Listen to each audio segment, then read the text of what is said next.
Well, my grandmother played a very, very active role in my life. She lived with us. I don't remember ever going to bed, not one single night in my life that she lived with us, not one. That my last vision of her before I went to sleep was sitting in a rocking chair reading her Bible. And that has just stays with me every day. I always think, what would she do if she were here? Or how would she expect me to act? And am I doing the right thing? I was always raised, do the right thing. Even if it's not what everyone else is doing, do the right thing. It'll be uncomfortable a lot of times.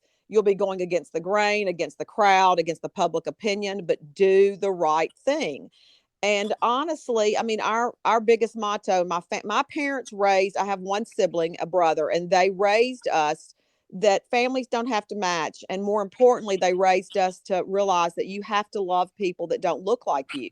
And I think if everyone would embrace that, the bottom line is, we all bleed red blood, and everyone deserves an opportunity. Everyone deserves a chance, and we have to be there.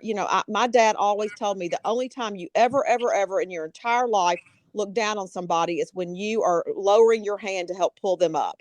And we live by that. My parents raised me like that, and I think it started, with their parents. And your children are going to look at everything you do, and they're little mirror images of you. And you have, you they're going to emulate your behavior, your attitude, your language. And I just think it's very important that you take the high road, do the right thing, and to raise children to do the same as well. And I feel like that's what my parents did. And I'm very blessed. I lived in a family with a mother and a father and a grandmother, and a very loving, a very modest home, but very loving.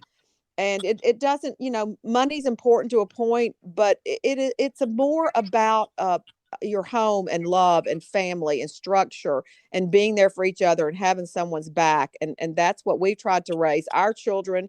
And because that's how, my parents raised my brother and I.